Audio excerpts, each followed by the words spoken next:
L'histoire commence avec Takeru, un imbécile d'entreprise coincé dans un cycle insensé consistant à aller à son travail épuisant et à revenir dans une maison vide jusqu'au jour où il est convoqué pour sauver une autre planète de l'univers. Un jour, alors qu'il est assis sur son canapé, il se sent fatigué du travail sans fin et souhaite qu'il y ait quelque chose d'extraordinaire dans sa vie. C'est alors qu'il est convoqué à un goûter chic dans un endroit blanc et lumineux.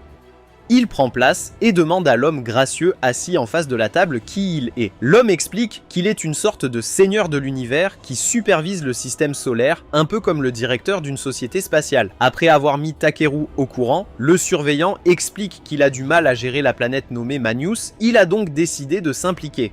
Le surveillant poursuit en disant qu'il envisage de laisser tomber une perle d'eau dans le monde qui créera des vagues suffisamment grandes pour avoir un effet d'entraînement sur la planète entière, et ce battement d'eau, c'est lui. En entendant cela, Takeru est submergé par la grande responsabilité et refuse. Mais le surveillant lui fait savoir qu'il est mort et que son âme disparaîtra dans le néant s'il dit non. Takeru flippe en entendant la nouvelle explosive, mais le surveillant le calme en lui assurant qu'il le bénira avec tous les cadeaux qu'il désire. Lorsque Takeru demande ce que cela est censé signifier, il lui donne des idées comme un mana illimité, une compétence de reconnaissance lui permettant de collecter des matériaux précieux pour gagner facilement de l'argent et un sac pour les stocker. Après mûre réflexion, Takeru demande une jolie partenaire et le surveillant lui assure qu'il la rencontrera au cours de son voyage. À ce moment-là, l'âme de Takeru commence à s'effacer, alors il note précipitamment certaines choses et se demande s'il s'en sortira avec la courte liste de cadeaux. Tandis que Takeru lui crie dessus pour avoir pris sa vie si à la légère, l'homme le renvoie avec un souhait de bonne chance. Et la prochaine chose qu'il sait, il se réveille de sa sieste au milieu de la forêt. Il ne sait pas quoi faire en premier, alors il part à la recherche du village le plus proche. Bientôt, il parvient à en trouver un mais se rend compte qu'il a besoin d'un peu d'argent s'il veut y acheter de la nourriture. C'est à ce moment-là qu'il se souvient que le surveillant lui a donné une compétence d'éclaireur et qu'il part dans la forêt en criant d'enthousiasme. Il est instantanément embarrassé lorsque rien ne se passe et se demande s'il a utilisé la mauvaise incantation. Il essaye donc différents mots jusqu'à ce qu'il trouve le bon et chaque objet de collection autour de lui s'illumine de symboles. Takeru est étonné par sa fonctionnalité et se demande s'il existe un moyen d'obtenir des informations plus détaillées sur les matériaux. Comme prévu, un menu apparaît lorsqu'il chante Scan et montre que la fleur dans ses mains est un objet de rang B. Sur ce, il ramasse tous les matériaux de la zone et se sent un peu déçu lorsqu'il voit que la plupart d'entre eux sont des déchets de bas niveau.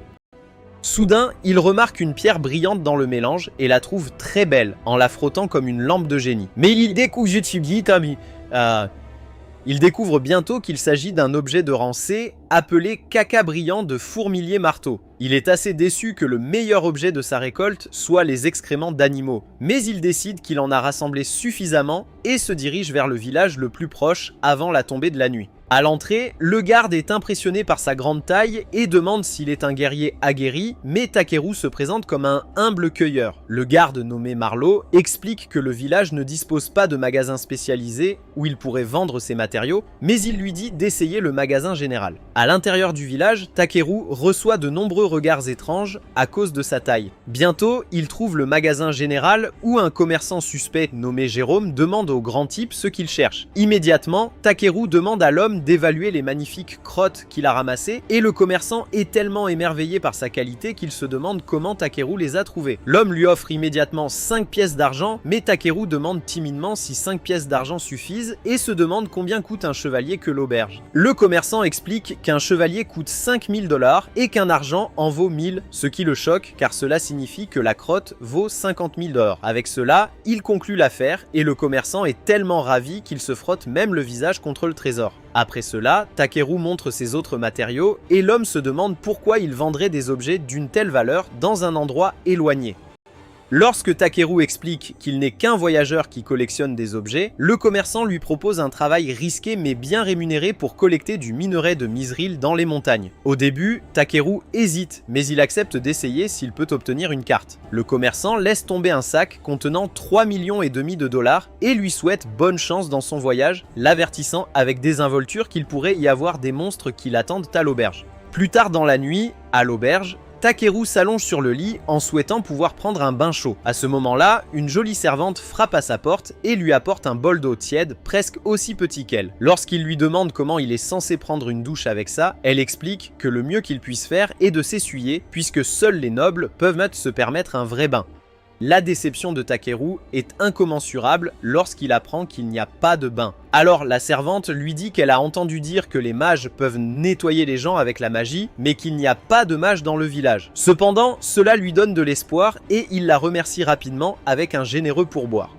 Après son départ, Takeru commence à tester différents champs pour le sort de nettoyage jusqu'à ce qu'un jet d'eau s'enroule soudainement autour de son corps et le laisse parfaitement propre. Même s'il est content, c'est rafraîchissant. Cela n'égale toujours pas la satisfaction d'un bain chaud et torride. Le lendemain matin, il voit un butin avec un symbole de pique pour la première fois depuis qu'il a commencé à utiliser sa compétence. Mais juste au moment où il se déplace à travers les buissons pour le vérifier, il est effrayé par un cadavre. Après s'être calmé, il regarde de plus près et trouve à côté une lettre de la sœur de la personne, le remerciant d'avoir aidé son père et le suppliant de rester en sécurité et de rentrer bientôt à la maison. Takeru se sent mal et donne au corps un enterrement convenable. Au coucher du soleil, il dessine un cercle magique autour de lui pour créer une barrière et commence à cuire de la soupe sur un réchaud de fortune alimenté par des pierres à feu. Une fois qu'il a ajouté la viande de haute qualité, il prend une gorgée et célèbre en mangeant la meilleure soupe qu'il ait jamais goûtée.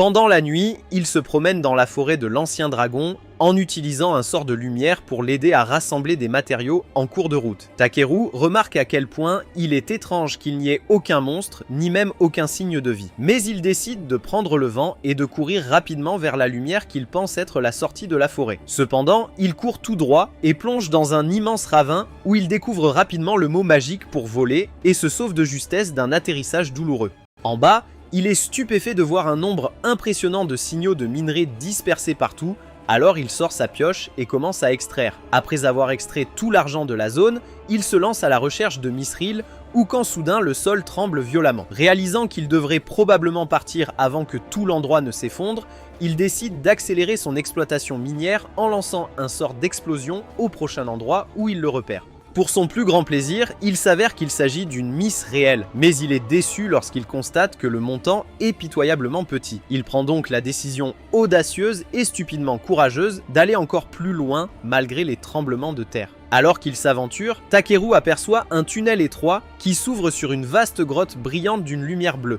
Lorsqu'il se rapproche, ses yeux s'écarquillent à la vue d'un lac souterrain aux eaux incroyablement pures. Et lorsque son scan révèle qu'il s'agit d'eau de mana de dragon de rang double, sa mâchoire touche le sol. Il réfléchit profondément, se demandant si l'ancien dragon a vécu ici, et ignore complètement la voix du dragon furieux qui résonne dans la grotte, exigeant de savoir qui ose perturber son sommeil. Juste au moment où Takeru, sans aucune idée, prend ses mains pour prendre une gorgée, la surface calme explose et un dragon colossal émerge, fixant furieusement ses yeux sur l'humain qui a osé ignorer ses paroles. En entendant le rugissement intimidant du dragon, Takeru lui lance simplement un regard abasourdi, impressionnant la bête qu'il peut résister à son aura écrasante. Puis, il se met immédiatement à genoux, s'inclinant devant la créature mythique, comme s'il s'agissait de son patron en colère de chez lui. Amusé par son audace, le dragon demande son nom et est surpris d'apprendre qu'il n'est qu'un humain. Il souligne que le mana circulant dans le corps de Takeru est si pur et abondant qu'il l'a accidentellement réveillé de son long sommeil. Takeru n'a aucune idée de son potentiel magique, mais le dragon déclare qu'il a presque le même pouvoir que lui et se présente comme l'ancien dragon Voldus. Takeru pense que le nom est trop complexe et demande avec désinvolture s'il peut l'appeler Monsieur Vol. Voldus n'est étonnamment pas offensé et demande à la place à Takeru de lui prêter une partie de son mana pur pour l'aider à faire éclore son enfant. Le dragon explique que sa propre magie est impure et que l'œuf ne peut pas éclore à cause de cela, lui proposant de le récompenser avec un gros morceau de Mizraël ou en échange de son aide. Après cela, Voldus montre le lac et fait sortir un énorme œuf noir de l'eau rougeoyante. Tenant soigneusement l'œuf, Takeru demande comment le faire éclore et Voldus lui dit d'y canaliser sa magie de la même manière qu'il l'a fait lors de la création de sa lumière magique. Lorsqu'il lance une magie thermique sur l'œuf pour le faire éclore, le flux écrasant d'énergie assèche son âme. Alors que le dragon dure comme un fou, Takeru regrette de mourir si tôt, juste après son arrivée dans un nouveau monde si merveilleux. Ensuite, il sent son âme sombrer dans un vaste océan où apparaît une version aux cheveux noirs du surveillant, surpris de ne pas s'être enfui lorsqu'il a vu le dragon comme une personne normale, et il a déjà changé les lois du monde sitôt. Voyant la confusion de Takeru, le surveillant aux cheveux noirs admet qu'il est jaloux que Takeru ait accompli plus en quelques jours qu'en des milliers d'années. Après cela, il dit qu'il va réduire les bénédictions que son homologue lui a données, et ajoute que la demande de Takeru pour un partenaire mignon se réalisera bientôt. Puis Takeru se réveille au son d'un étrange chant d'oiseau. Il dit à Voldius que ce n'est pas mignon de faire des bruits étranges à son âge, mais quand il lance un sort de lumière, il voit un petit bébé dragon. Voldius lui dit de donner un nom au nouveau-né, et Takeru est choqué de recevoir un si grand honneur. L'ancien dragon l'humilie, précisant qu'il a déjà un vrai nom et que son choix ne servira que de surnom. Après avoir réfléchi pendant une bonne minute, Takeru décide de l'appeler B pour noir parce qu'il a la peau noire. Voldeus confond les choses et admet qu'il aime aussi B pour Voldeus noir. Une fois cela réglé, l'ancien dragon dit qu'il confiera son bébé à Takeru, le laissant stupéfait qu'il puisse confier son enfant à personne. Volteuse explique qu'il peut lui faire confiance parce que Takeru est fort, et après avoir mis la récompense dans son sac, le puissant dragon redescend lentement dans le lac. Takeru demande alors au petit s'il le rejoindra dans son voyage de collecte, et la mignonne Tarte laisse échapper un rugissement joyeux. Avant de partir, Takeru donne à Bee un nettoyage approprié pour éliminer l'odeur douloureuse de poisson. Une fois que les deux sortent enfin de la grotte, le soleil se couche déjà et Takeru a faim, alors il dit à Bee qu'il est temps d'installer le camp. Il récupère un peu d'eau de mana dans un verre de son sac que Voldeus avait relié au lac souterrain de la grotte. Bee avale joyeusement une tasse pleine et en demande immédiatement plus. Alors Takeru continue de verser l'eau magique jusqu'à ce que le petit gars soit rassasié afin qu'il grandisse fort et en bonne santé. Ensuite, Bis le surprend en lui demandant s'il veut aussi boire un verre. Ainsi, après s'être hydraté avec de l'eau fraîche et rafraîchissante, Takeru installe une barrière autour de leur camp. Il se souvient qu'il a appris au magasin général que les pierres magiques sont une ressource rare, mais ce n'est pas un problème puisqu'il peut facilement les créer à partir de rien en utilisant sa magie illimitée. Une fois que le feu de camp brûle, il fait frire un steak et prépare de la soupe, montrant fièrement Bee comme repas combiné. Même si c'est la même soupe à la viande qu'il mange tous les jours depuis qu'il a quitté la ville, Takeru l'aime toujours trop pour se fatiguer. À ce moment-là, il aperçoit Bee qui regarde avec des yeux étoilés et bave comme un chiot affamé, alors il remplit un petit bol pour lui. Au moment où Bee prend une gorgée, il laisse échapper un joli couinement après s'être brûlé la langue. Lorsque Takeru refroidit la soupe, Bee commence à avaler un bol après l'autre, jusqu'à ce que le petit gars soit si plein qu'il s'effondre par terre, prêt à dormir. Voyant cela, Takeru se sent soulagé que Bee puisse manger la même nourriture que lui et n'ait pas à le surveiller à chaque repas en ne buvant que de l'eau. Pourtant, il demande si le petit se sent seul loin de sa vraie famille, mais le mignon petit Munchkin grimpe sur ses genoux et laisse échapper un petit rugissement. Takeru prend cela comme sa façon de dire qu'il va bien tant qu'ils sont ensemble, et cette pensée lui réchauffe le cœur. À ce moment-là, il scanne le statut de B et remarque que le bébé dragon de rang B possède déjà des compétences absurdement fortes. Malgré cela, il pense que le petit a encore besoin de protection, alors il donne une courte conférence sur le fait de ne rien faire de dangereux, même s'il se sent fort. Mais avant qu'il ait pu finir, Bee s'assoupit déjà. À ce moment-là, Takeru s'inquiète un peu du fait que ce soit le partenaire mignon qu'il souhaitait et se demande si le surveillant lui a vraiment fait une blague avec un partenaire reptile. Le lendemain matin, il gravite une colline escarpée pendant que Bee vole paresseusement derrière lui et il remarque que la forêt sombre qu'il a traversée auparavant ne semble plus étrange ou dangereuse. Pendant que Bee vole dans des directions aléatoires, Takeru commence à scanner la zone voisine à la recherche de nouvelles herbes et de nouveaux matériaux. À ce moment-là, Bee se précipite soudainement vers lui, les yeux écarquillés de panique. Takeru active donc rapidement son scan et trouve plusieurs ennemis cachés qui attendent dans les buissons. Il se rend compte que c'est peut-être sa mauvaise odeur corporelle d'avant qui a éloigné les monstres et ils sont de retour maintenant qu'elle a disparu. Pourtant, il est excité à l'idée des nouveaux matériaux qu'il peut en tirer. À ce moment, un faucon des rochers apparaît par derrière et rugit violemment, mais il n'a pas du tout peur puisque la chose ressemble plus à un hamster qu'à Voldeus. Lorsque le scan montre une viande de cuisse juteuse, Takeru se met même à baver. Il installe rapidement un bouclier magique et invoque des glaçons qui transpercent directement la poitrine du faucon, obtenant facilement une source gratuite de viande juteuse. Après cela, Bee l'avertit d'une meute de loups derrière eux, mais tout ce que Takeru voit, c'est encore plus de viande gratuite. Lorsqu'un des loups le charge, il lance une magie de vitesse et de réduction de poids pour rendre son corps suffisamment léger pour qu'un seul saut le propulse dans les airs.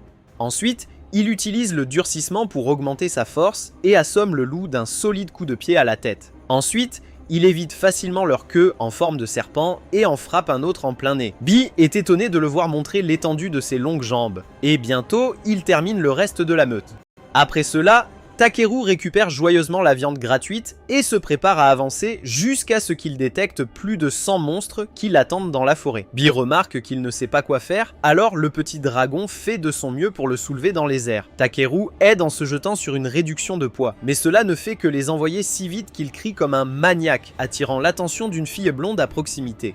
Puis Beast perd soudainement son sweat à capuche et lui envoie le nez plongé dans le sol, bien que les arbres adoucissent heureusement sa chute. Plus tard, il se réveille avec Bee qui lui lèche le visage avec cette odeur de poisson familière et il se rend compte qu'ils ont déjà atteint l'autre côté de la forêt. Voyant cela, il remercie Bee pour le voyage rapide, mais prévient le petit gars d'y aller plus doucement avec lui la prochaine fois, puisqu'il n'est qu'un humain. Lorsque Takeru le félicite, Bee devient si heureux qu'il le serre fort dans ses bras et lui donne accidentellement un coup de tête en plein foie. Sur le chemin du retour au village, Bee devient curieux du bâton dans la main de Takeru, alors il explique que c'est une branche d'Yggdrasil qu'il a trouvée dans son sac. En entendant cela, le bébé dragon souffle un peu de fumée magique dessus et le bâton se transforme instantanément en un grand bâton en bois.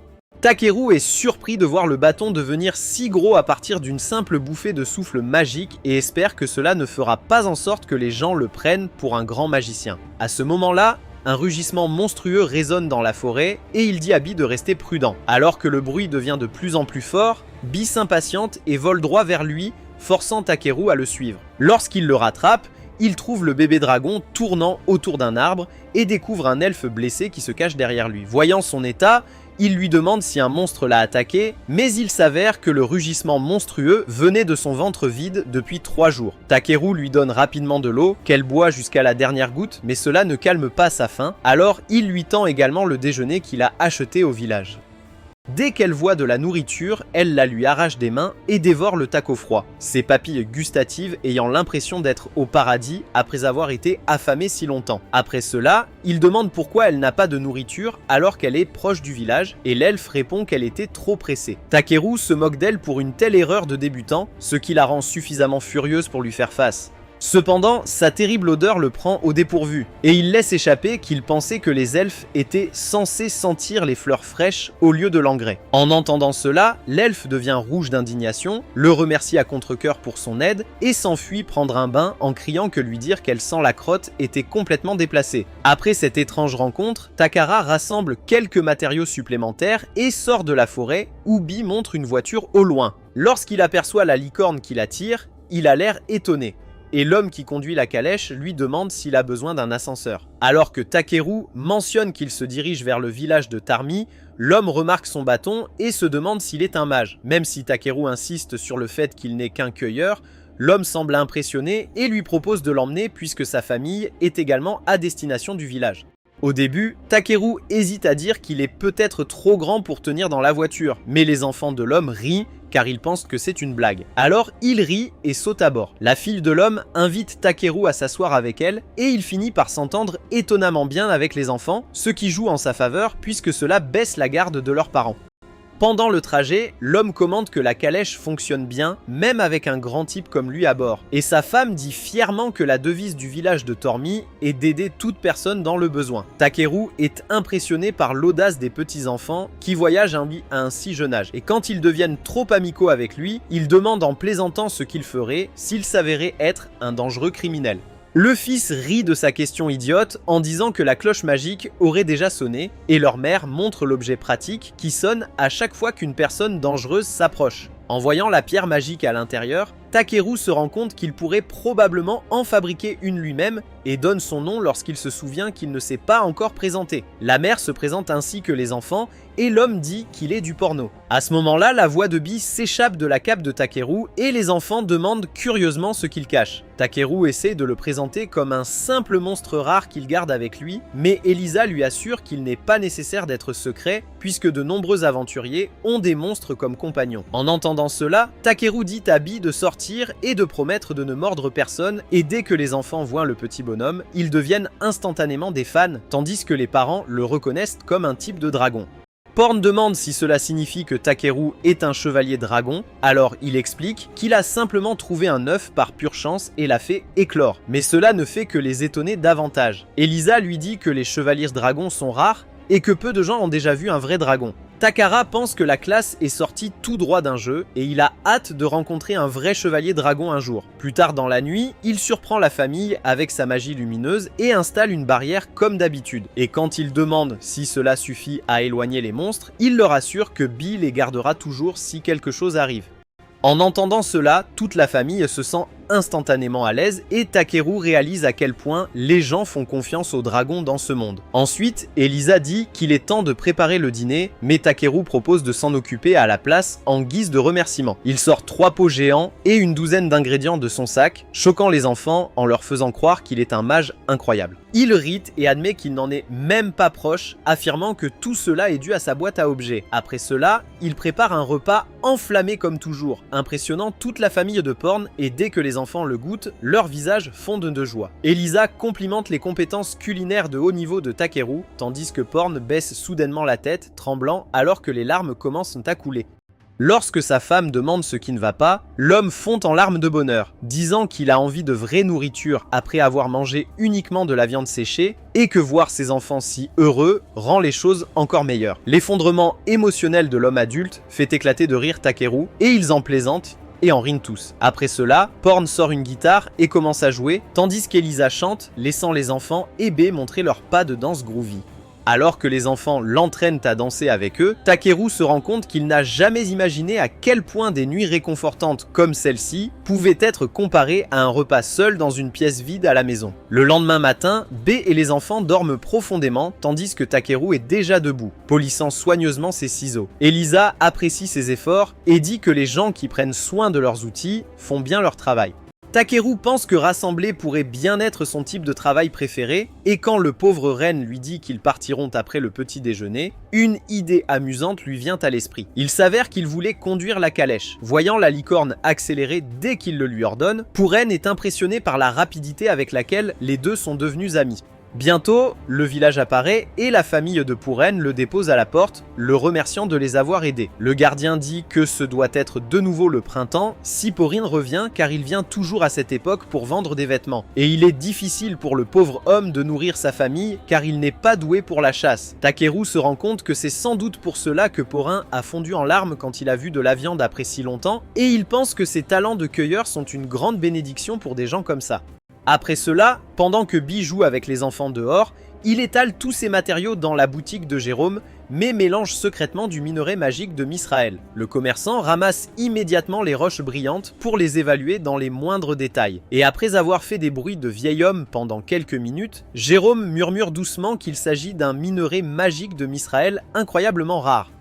Takeru n'est pas trop surpris puisqu'il l'a mélangé volontairement, mais Jérôme meurt d'envie de savoir où il l'a trouvé, car c'est un matériau légendaire. Il explique que quelques morceaux supplémentaires lui donneraient plus de pouvoir que toutes les pierres magiques du pays. Lorsque Takeru dit qu'il vient de le trouver quelque part, le vieil homme lui dit qu'il est clairement un génie dans la collecte d'objets rares, même s'il manque de bon sens. C'est pourquoi Jérôme lui suggère de se rendre dans la ville animée de Belkem, où se trouvent des tonnes d'informations et une guilde d'aventuriers, où il pourra acquérir des connaissances et vendre à de plus gros acheteurs. Bien que Jérôme regrette de perdre un client aussi précieux, il dit qu'il sera heureux si Takeru devient célèbre et salue son petit magasin. Après y avoir réfléchi un moment, Takeru est excité à l'idée d'aller en ville et passe cette nuit au lit avec Bee à lire sur la guilde des aventuriers et Belkan.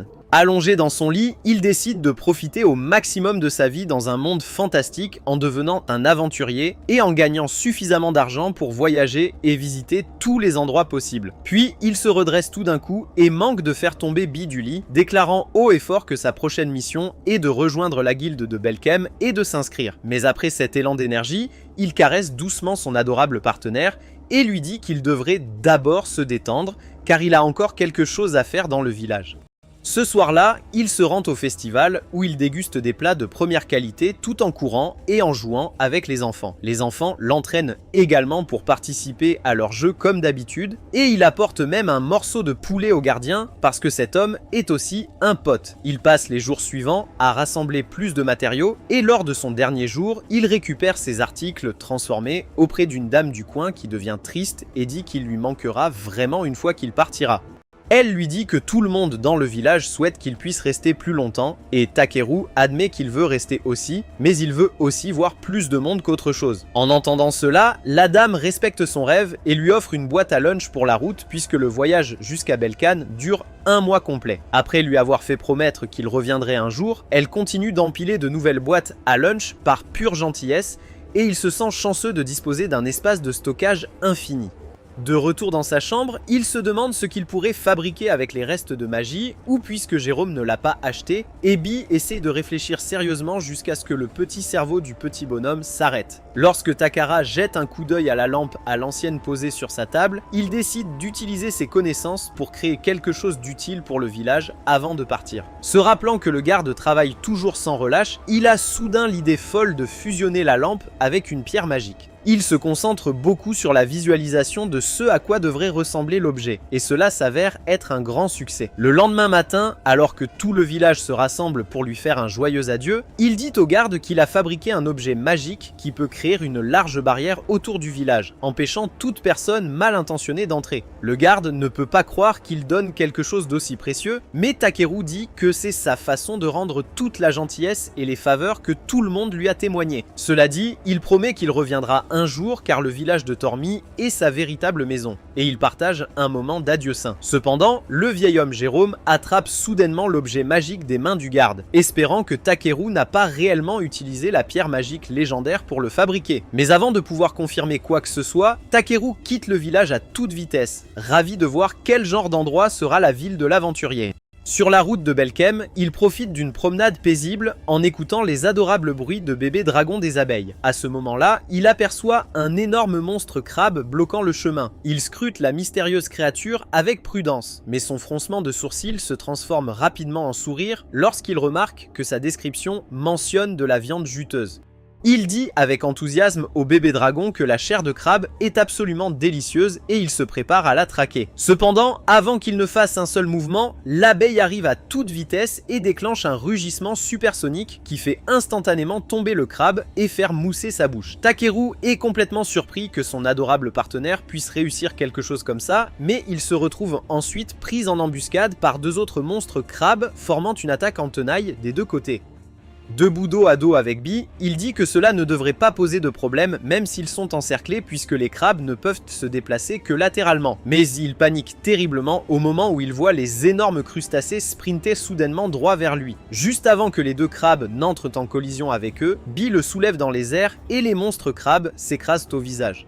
Takara remercie Bee et se prépare à ramasser de la chair de crabe, mais le premier crabe se réveille soudainement et le charge. Takara prépare volontiers son personnel, voyant le dîner venir directement à lui. Il le fait basculer pour un home run propre et frappe Bee après leur solide travail d'équipe. La nuit, il coupe les pattes de crabe, les jette dans une gigantesque marmite qu'il a sortie de quelque part et fait chauffer de l'eau avec un sac de sel pour faire bouillir la fine chair de crabe. Une fois la viande mijotée, les deux font fente pratiquement de bonheur en creusant dans les pattes de crabe juteuses. Environ un mois plus tard, Takeru atteint enfin sa destination.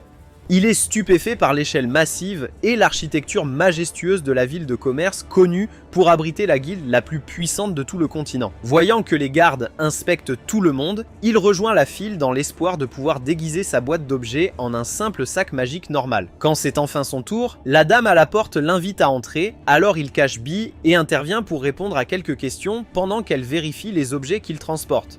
Le garde demande s'il est venu vendre des matériaux puisqu'il ressemble à un cueilleur, mais Takeru explique qu'il est là pour devenir un aventurier. Le garde n'est pas surpris puisque Belcan est la ville du commerce et des aventuriers, mais il doit quand même suivre la procédure. Il demande donc l'autorisation de l'inspecter à l'aide d'un outil magique qui détecte les individus suspects. Lorsque le garde termine le scan, rien d'étrange n'apparaît et la dame confirme qu'il est également clair. Cela rend Takeru curieux de savoir comment les gens ordinaires perçoivent son statut. Alors, il utilise discrètement ses compétences d'évaluation sur l'objet magique, ce qui l'identifie simplement comme un gars vraiment doué pour trouver des matériaux de qualité. Heureusement, cela ne révèle pas la liste énorme des bénédictions que le surveillant a écrites pour lui. Après cela, le garde lui dit qu'il est libre d'entrer, mais il demande curieusement ce que signifie la bénédiction du dragon.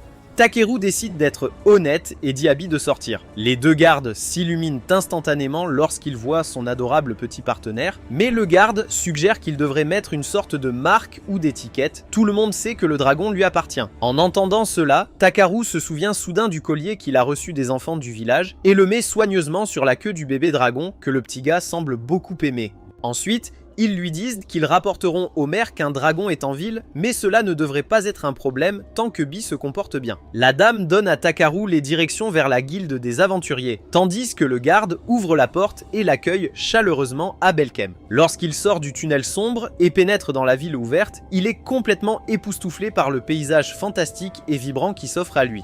Sans perdre un instant, il se dirige directement vers le grand bâtiment signalé par une pancarte fantaisiste. Voyant Takeru jeter timidement un coup d'œil et franchir la porte d'entrée, une joyeuse lapin nommée Ariana le salue et lui souhaite la bienvenue à Europa, la guilde connue pour laisser presque tout le monde se joindre. Elle se présente comme la réceptionniste et lui demande de remplir ses informations sur le formulaire d'inscription alors que Takeru remarque qu'il peut lire les mots et se demande comment écrire. Son nom se traduit tout seul comme par magie. Ariana est surprise de voir qu'il s'est inscrit comme collecteur de matériaux et lui demande s'il a une réelle expérience intestinale. Takeru dit qu'il a vaincu toutes sortes de monstres, des oiseaux aux crabes, mais elle demande avec scepticisme s'il a des preuves réelles. Il la prévient qu'il en a un très gros dans sa poche, mais elle le sous-estime et lui dit de le sortir. En entendant cela, il sort avec désinvolture un gigantesque corps de crabe et le laisse tomber sur son bureau, qui s'effondre instantanément sous son poids énorme. Tous les aventuriers à proximité se rassemblent sous le choc lorsqu'ils voient Ariana fuir en panique, mais l'un d'eux demande curieusement à Takeru s'il a une boîte à objets et il répond oui. Berman utilise une étrange compétence pour vérifier et confirmer que Takeru dit la vérité car il a une aura bleue. Takeru est confus d'entendre cela, alors l'homme ours explique qu'il a utilisé celle d'Abel, une compétence de détection, qui montre quelqu'un en bleu s'il n'est pas un fauteur de troubles. Cela dit, l'homme ours assure à Ariana que c'est bien de faire du commerce avec lui, mais Takeru le corrige en disant qu'il n'est pas venu pour vendre quoi que ce soit. En fait, il veut devenir un aventurier et ce crabe géant n'est que son dîner. Son goût ridicule en matière de nourriture laisse tout le monde sans voix, mais l'homme ours met rapidement cela de côté et lui demande s'il voyage seul. Takeru dit qu'il a également un partenaire, et l'expression de chacun change dès qu'il voit qu'il a un dragon pour compagnon. Réalisant que les gens regardent déjà Bee avec jalousie, Ariana l'entraîne rapidement dans une pièce privée. Là, elle tamponne son formulaire et lui remet un bracelet de rang F expliquant que c'est la politique standard pour tous les débutants de commencer par le bas. Voyant cela, B remue joyeusement la queue puisque leurs bracelets sont désormais assortis et les deux se cognent les poignets pour célébrer leur début officiel en tant qu'aventurier. Le lendemain, Takeru expose les affaires de l'aventurier mort dont il a trouvé le corps dans la forêt près du village de Tormi. Le nom du garçon était Belriafend et Takeru a entendu dire à la guilde qu'il cherchait à gagner de l'argent pour les médicaments de son père. Voyant à quel point le vieil homme souffre, Takeru demande tranquillement la permission d'essayer quelque chose. Plus tard, à la guilde, il expose tous les objets qu'il a rassemblés pour une quête et l'employé plaisante en disant que son client sera époustouflé par la taille de ses champignons. À ce moment-là, une paire d'oreilles de lapin curieuse apparaît au coin de la rue. Ariana se dirige timidement vers Takeru avec une pile de demandes de clients qui souhaitent spécifiquement qu'ils prennent leur emploi. Voyant combien il y en a, il en prend quelques-uns pour l'instant et se dirige vers le grand bain public rempli d'eau verte et propre. Il se souvient qu'il y a un demi-mois, il est arrivé pour la première fois au bain public de Belkheim et a constaté à quel point c'était désagréable. Il a donc utilisé la magie pour éliminer toutes les impuretés afin de pouvoir profiter d'un bain relaxant chaque jour. À ce moment-là, son ami lézard nommé Clay le rejoint.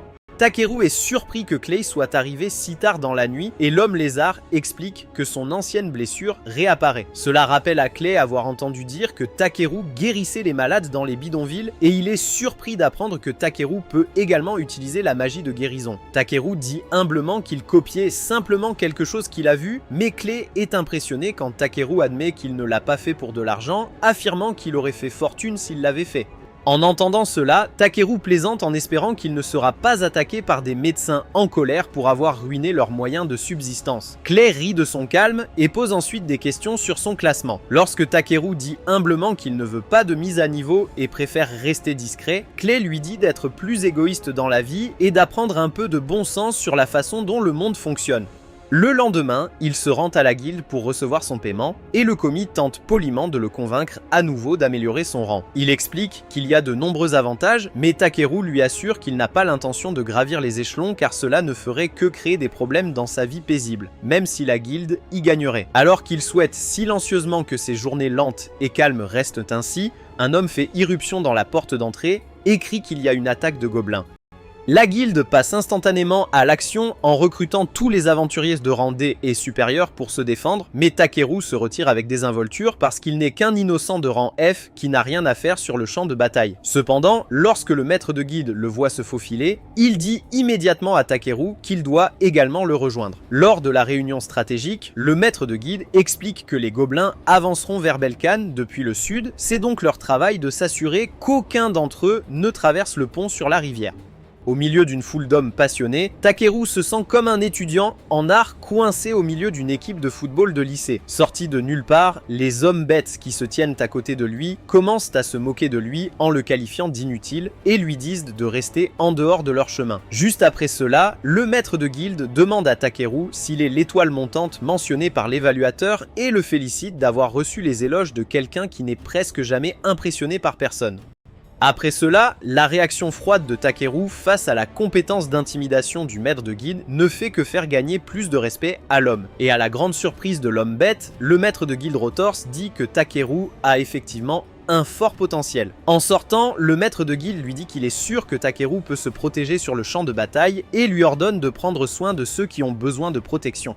Voyant le maître de guilde recruter un rang F pour la première fois de sa vie, Wazeli s'excuse pour la demande égoïste du maître de guilde et lui souhaite avec enthousiasme bonne chance. Elle se présente comme une utilisatrice de magie de guérison et est prête à travailler avec lui et à rendre le maître de guilde fier. Mais il lui dit avec un sourire gêné que être trop excité peut parfois être dangereux. Le lendemain matin, Moseli se met à pleurer à la simple vue d'un oiseau monstre et quand il lui dit de se calmer, elle finit par avoir une crise de panique totale. Takeru se rend compte qu'il doit calmer le pleurnicheur s'il veut la paix mentale, alors il lui tient fermement les épaules. Museli refuse d'admettre qu'elle a peur, mais il lui dit qu'elle est en désordre émotionnel et qu'elle tremble de la tête aux pieds avant même que les gobelins n'attaquent. Il lui conseille de se concentrer simplement sur la guérison des blessés et de faire son travail correctement car elle sera parfaitement en sécurité et loin de la bataille. Cela dit, il lui assure qu'il n'y a rien de mal à avoir peur car c'est tout à fait normal et la peur est ce qui vous donne la force de riposter et de faire tout ce qu'il faut pour survivre. Le discours de Takeru, lauréat d'un Oscar, illumine instantanément le petit Munchkin et elle promet de tout donner. Voyant tout cela, Clay s'approche de lui avec un sourire suffisant et lui répète les propres mots de Takeru juste pour le taquiner. Takeru s'en tient à ce qu'il a dit avec fierté et Clay indique clairement qu'il était véritablement étonné de voir Takeru donner un discours d'encouragement aussi passionné. Changeant de sujet, Takeru demande à Clay pourquoi il n'est pas à l'avant-garde et Clay répond qu'il ne peut pas se déplacer de manière fiable les jours humides comme celui-ci à cause de ses anciennes blessures. Takeru se souvient des énormes marques de griffes sur son dos et demande si elles en sont la cause, ce qui secoue vraiment Clay à l'intérieur. Après être resté silencieux pendant un moment, Clay est surpris que Takeru soit le seul à ne jamais lui avoir fait honte d'avoir une cicatrice sur le dos en tant que guerrier, car c'est généralement le signe d'une fuite comme un lâche. Cependant, Takeru envisage la possibilité qu'il les ait obtenues en protégeant quelqu'un et, plus important encore, Clay est toujours en vie, il peut donc continuer à protéger les autres de sa vie. Clay sourit avec étonnement devant sa pensée sage et fondée. Peu de temps après, ils entendent une sirène qui signale au monstre de franchir la ligne de front, alors il attrape rapidement sa lance et dit à Takeru qu'il doit partir. Takeru se demande comment il fera cela alors qu'il peut à peine bouger par temps pluvieux à cause de sa blessure, mais Clay jure de le protéger, même si cela lui coûte la vie. Sur ce, il part au front. Takeru regarde ensuite Masaeli rassurer un soldat blessé tout en le guérissant, même si elle pleurait il y a quelques instants. À ce moment-là, il se souvient de l'ordre du maître de guilde lui disant de protéger ce qui lui est précieux. Alors il sort son bâton et couvre tout le camp d'une large barrière. Puis il dit à Mazeli de faire attention pendant qu'il part à la recherche d'argile. Sur la ligne de front, tous les soldats font de leur mieux pour retenir la horde de gobelins géants qui chargent depuis la brume. Pendant ce temps, Takeru arrive à une vitesse anormalement rapide et s'arrête avant qu'une bande de gobelins ne lui bloque le chemin. Il utilise une magie de durcissement pour rendre son coup de poing suffisamment fort pour écraser un gobelin contre un rocher lointain, mais cela lui fait gravement mal à la main. Pourtant, il sait qu'il doit faire quelque chose bientôt, alors il demande à Bee de les éliminer à la place. Tous les aventuriers se cachent tandis que Bee tire un Pikachu et fait frire tous les gobelins avec une attaque éclair en chaîne. Sur ce, Takeru demande aux frères Beast Diego et Harold pourquoi ils ont été repoussés si facilement. Et les frères ont expliqué qu'une espèce de haut-rang appelé Sergent Gobelin est apparu de nulle part. Ils ont également mentionné qu'ils avaient réussi à s'en sortir grâce à Clay, mais ils n'ont aucune idée de l'endroit où ils se trouvent actuellement. Alors qu'il commence à pleuvoir, Clay continue de tuer des gobelins à gauche et à droite jusqu'à ce que sa blessure réapparaisse, le faisant tomber. La foudre de Bee le sauve juste à temps, et quand il prévient Takeru qu'il ne devrait pas être en première ligne, Takeru le gifle là où ça fait mal et lui renvoie ses propres mots. Alors qu'ils se disputent pour savoir qui doit battre en retraite en premier, le sergent gobelin apparaît et leur saute dessus avec une force terrifiante. Les deux sont entourés par les serviteurs du sergent et Clay dit à Takeru de s'enfuir lorsqu'il fait une ouverture. Voyant que Clay n'a pas l'intention de reculer, Takeru demande si la blessure est un souvenir de quelque chose de précieux pour lui. Lorsque Clay confirme avec colère que ce n'est qu'une marque de ses erreurs passées, Takeru me fait frire tous les gobelins autour d'eux, jette son bâton à son partenaire et sort rapidement un pot d'eau de mana de dragon pour le jeter sur le dos de Clay. Clay est embarrassé alors que Takeru essaie de comprendre le chant pour une guérison permanente. Dès qu'il prononce les mots magiques, la blessure de Clay commence à se refermer et son corps commence à se transformer. Takeru regarde avec admiration l'homme lézard devant lui se transformer en homme dragon et grandir près de 2 fois sa taille, comme s'il était revenu au sommet absolu de sa jeunesse. Après cela, Clay déchire la horde de gobelins avec ses griffes nues comme une tempête déchaînée et élimine chaque gobelin au moment où le soleil se lève. Tandis que Clay rit bruyamment comme un fou, le maître de guilde s'approche de Takeru et lui demande si c'est lui qui a guéri Clay. Il dit également qu'il a entendu parler plus tôt de la façon dont Takeru a fait frire tous les gobelins avec sa puissante magie. Rotor demande alors à Takeru d'avouer qui il est vraiment. Et lorsque Takeru insiste sur le fait qu'il n'est qu'un sympathique collecteur de matériaux de premier ordre, le maître décide de laisser tomber et promet de le récompenser convenablement pour son aide. Plus tard à l'auberge, Clay lui rend une visite surprise et Takeru est heureux de voir le grand gars en bonne santé. Cependant, Clay insiste avec colère sur le fait qu'il n'est définitivement pas normal car il se sent toujours étrangement excité à l'intérieur. Lorsque l'homme dragon lui crie d'expliquer ce qu'il a fait, Takeru répond qu'il a simplement utilisé la magie de guérison avec de l'eau magique imprégnée du mana d'un ancien dragon dont il ne se souvient plus très bien du nom, et il se trouve aussi que c'est le père ou la mère de l'abeille ou quelque chose du genre. L'explication laisse Clay complètement sans voix et il demande pourquoi Takeru utiliserait quelque chose d'aussi incroyablement précieux sur lui. Takeru explique donc que c'était une véritable urgence à ce moment-là et qu'il a fait ce qu'il devait faire. Lorsque Clay demande ensuite comment il peut utiliser la magie de guérison avancée, il affirme qu'il avait une image détaillée dans son esprit et que sa vaste connaissance du corps humain rendait la magie très efficace. Cela amène Clay à se demander qui est réellement Takeru. Cette question soudaine fait paniquer Takeru car il ne veut pas perdre sa vie paisible en révélant sa véritable identité, même si le surveillant ne l'a jamais vraiment empêché de le faire. À sa grande surprise, Clay ne le pousse pas à obtenir des réponses et se dirige tranquillement vers la porte. En sortant, Takeru dit qu'il fait confiance à Clay et révèle qu'il vient en fait d'un autre monde. Le dragonnet sourit de son honnêteté avant de devenir complètement vide de confusion. Takeru essaie de lui expliquer le concept de réincarnation et Clay est choqué qu'un si jeune garçon ait déjà vu la mort une fois. Après cela, Takeru explique toute son histoire et même si Clay trouve cela incroyable, il n'a d'autre choix que de l'accepter puisque la magie de Takeru l'a non seulement guéri, mais elle l'a fait passer d'un homme lézard à un dragonnet qui sont les nobles ancêtres de son espèce. Même si Clay est heureux, il est également terrifié par le pouvoir écrasant qui lui a fait perdre le contrôle de lui-même. Takeru dit que ce n'est pas grave puisqu'il est revenu à la normale maintenant et que tout ce qu'il a à faire est de rester calme et d'éviter de se mettre en colère. Cela met vraiment Clay en difficulté et l'homme lui dit de commencer à prendre la vie plus au sérieux à partir de maintenant. Il décide d'enseigner cela à Takeru en lui faisant suivre ses ordres pendant une journée entière. Le lendemain, Takeru se rend dans un magasin d'équipement pour acheter quelque chose et une joyeuse bête qui en est propriétaire le salue joyeusement. Lorsque Takeru demande si son magasin vend du matériel de récolte de matériaux comme ses ciseaux, la jeune fille répond non, mais elle le reconnaît instantanément comme le célèbre cueilleur de la ville et se présente comme sa rivale. Elle dit qu'elle pourrait peut-être l'aider parce que son patron est le célèbre forgeron Gruas, même s'il obligera probablement Takeru à faire un travail en retour. Takeru est heureux de l'aider, alors elle le conduit à l'intérieur. Là où il est émerveillé par le travail incroyable de l'équipe de forgerons, Ribelle dit qu'elle trouve aussi cela fascinant et rêve d'atteindre un jour le niveau de son patron pour pouvoir forger une épée digne d'un véritable héros.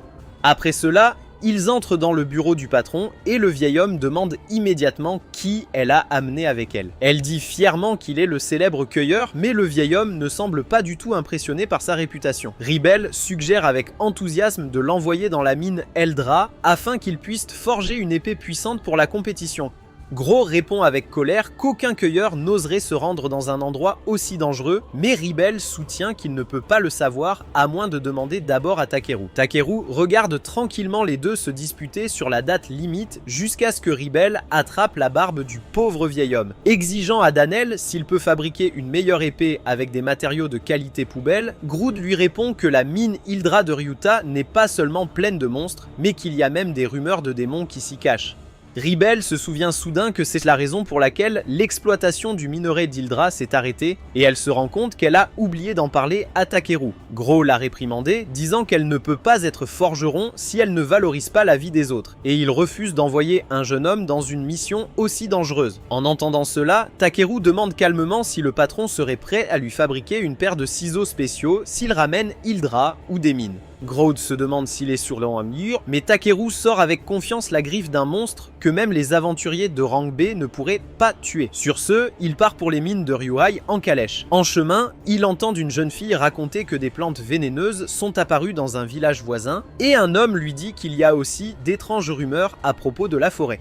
Takeru se demande si cela pourrait être de sa faute, mais il rejette rapidement cette pensée et descend dans une ferme équestre. Soudain, il entend une voix forte se plaindre, et il s'avère que c'est un elfe qui est en colère parce que le vendeur lui a montré un oiseau pelucheux au lieu du cheval volant blanc qu'elle avait demandé. Le vendeur explique que tout ce qui sert au déplacement dans sa ferme s'appelle un cheval. Dialf s'excuse et le vendeur lui dit qu'elle trouvera peut-être ce qu'elle cherche à Vazro, la nation des nains. Takeru est surpris qu'il se dirige vers la même destination, mais il décide de faire un arrêt rapide pour récupérer d'abord des matériaux dans la forêt. Alors qu'il est en train de récolter des fleurs, Takeru entend un rugissement familier résonner quelque part à proximité. Comme prévu, il découvre que la source du grondement est le ventre affamé de l'elfe, alors il lui donne de l'eau et de la nourriture. Elle le remercie de l'avoir sauvée une deuxième fois, mais comme elle ne s'est pas douchée depuis des lustres, il la nettoie avant qu'elle ne ruine son image fantastique d'elfe. L'elfe est émerveillé par sa magie et se présente joyeusement sous le nom de Velvarida Brolith. Quand il a du mal à prononcer son long nom, elle lui dit de simplement l'appeler Vel. Après avoir montré sa gratitude, Takeru commence à s'en aller, mais elle l'arrête car les elfes remboursent toujours leurs dettes. Quand il dit qu'il ne l'a aidée que par gentillesse, elle insiste pour l'aider dans son travail, et Bee semble très satisfaite de l'idée.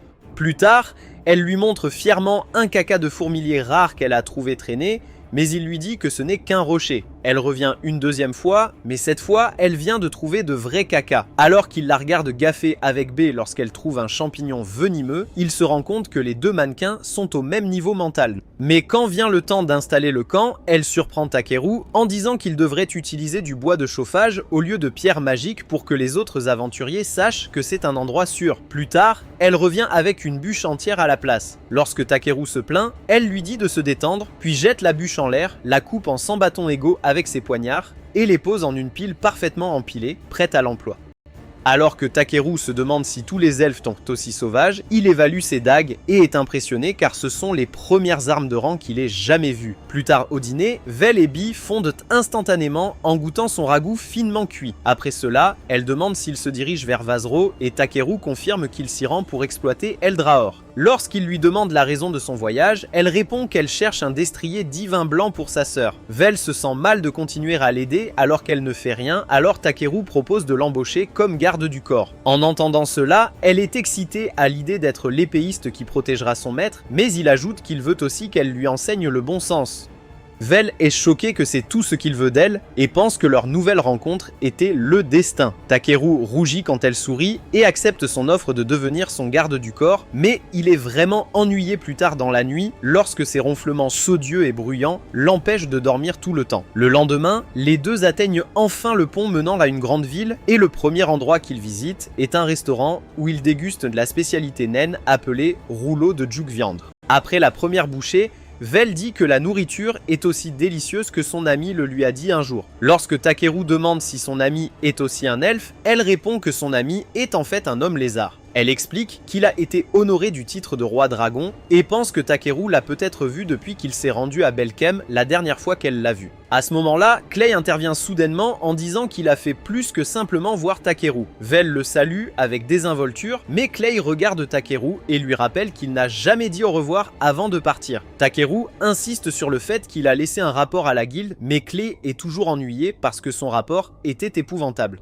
Alors que Vel continue de grignoter des rouleaux de viande, Takeru choque complètement Clay en disant qu'il envisage de rassembler Hildra ou dans la mine Ryuai parce qu'il pense que c'est un travail bien trop difficile pour quelqu'un de son rang. Mais Takeru dit qu'ils avaient vraiment l'air d'avoir besoin de son aide. Clay espère le faire à un bon prix, mais quand Takeru lui dit qu'il obtiendra une paire de ciseaux personnalisés et des pots qu'il pourra utiliser pour faire des nems, Clay admet qu'il n'arrive toujours pas à décider si Takeru est tout simplement trop gentil ou simplement bizarre. Cela dit, Takeru dit qu'il est temps de partir, mais Bee et Vel soutiennent qu'il devrait au moins rester pour le dessert. Soudain, Clay propose également de le rejoindre dans son voyage à Vosro car il doit y faire réparer sa lance. En entendant cela, Vel demande s'il va également devenir le garde du corps de Takeru comme elle, et Clay admet qu'il aime aussi ce son.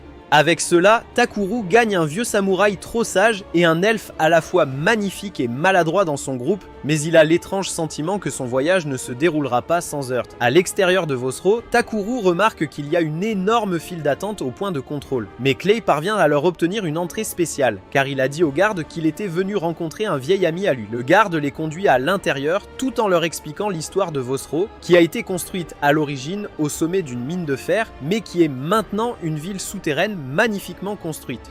Le gang est émerveillé par la vue grandiose et le garde dit à Sir Clay que le roi lui-même souhaite le rencontrer bientôt. Lorsque Takeru demande curieusement s'il est vraiment ami avec le roi, Clay admet maladroitement que c'est vrai pour le meilleur ou pour le pire. Le garde mentionne avec enthousiasme que Clay a sauvé le pays de la ruine il y a longtemps lorsqu'il a vaincu le rugissant Thunder King. Cependant, Clay le corrige en disant que ce n'est pas vraiment vrai car les nains étaient très faibles à cette époque, donc un démon les obligeait à rendre hommage régulièrement. Mais ce même démon s'est envolé et a disparu quand il a vu Clay. Le garde montre fièrement à tout le monde l'énorme statue ressemblant à Godzilla avec le nom de Clay gravé en bas, réalisé pour célébrer son acte héroïque, ce qui embarrasse vraiment le vieil homme timide. Plus tard, au château du roi nain, Clay commence par se plaindre de la statue géante faite de lui. Alors que les deux se disputent comme des petits enfants, Takeru se présente poliment au roi et le roi lui dit d'abandonner les formalités et de dire pourquoi il est venu. Takeru remet une lettre d'introduction écrite par Maître Grouras demandant l'autorisation d'entrer dans les mines. Le roi demande à Takeru s'il est au courant du tremblement de terre d'il y a environ un mois, après lequel les mines ont été complètement envahies par les démons. Takeru dit qu'il en est pleinement conscient et Clay assure au roi que lui et l'elfe talentueux serviront de garde du corps de Takeru. En entendant cela, le roi leur accorde la permission de partir et leur impose une mission pour découvrir la vérité derrière les démons qui se trouvent sur eux, ce qui agace Takeru puisqu'il n'est venu ici que pour en exploiter davantage. Après cela, le gang rencontre Zamboa qui sera leur guide à travers le tunnel menant aux mines. À l'intérieur, Takeru étonne Vel en invoquant d'abord une boule de lumière, puis en utilisant un sort qui fait une copie de la carte originale qui fonctionne comme un GPS en direct. Sur ce, il s'enfonce plus profondément dans la mine, mais tout ce qu'il trouve, ce sont des matériaux de mauvaise qualité. À ce moment-là, B sent que quelque chose approche et tout le monde se prépare à combattre tout ce qui arrive. Il utilise la recherche pour confirmer que deux monstres volent rapidement droit vers eux. Clay plonge sa lance dans le premier, tandis que Takeru paralyse le second, laissant Vel le trancher avec ses poignards. Même si elle est couverte de sang de monstre, elle saute avec enthousiasme pour demander à Takeru quel genre de magie il vient d'utiliser. Plus profondément dans son esprit, il sent la pression magique devenir plus forte et se dirige vers une impasse car il peut sentir l'Ildrite, qui est une version pure et plus forte du minerai d'Ildra. Après avoir dit aux autres de reculer parce qu'il veut exploiter sa propre méthode, Takeru durcit les murs autour de lui et lance des boules de feu qui explosent à l'impact en plein centre. L'explosion disperse des cristaux de mauvaise qualité sur le sol et Zamboa ne peut pas croire qu'ils ont découvert toute une veine de cette substance rare. Cependant, leur célébration est interrompue lorsque Beast commence à faire du bruit et ils entendent tous le bruit de pas lourd approcher. Zamboa panique parce que c'est un démon, alors Takara dit à Clay et Vel de le laisser s'en occuper. Clay l'avertit qu'il n'a aucune idée de ce dont l'ennemi est capable, mais Takeru s'avance silencieusement et prétend que sa proie est arrivée. Clay crie que c'est un démon, mais Takeru et Beast commencent à baver parce que cela fait longtemps qu'ils n'ont pas mangé de pâtes de crabe juteuses. Mais c'est là que se termine cette vidéo. N'oubliez pas d'aimer et de vous abonner à la chaîne. Merci d'avoir regardé, je te verrai la prochaine fois.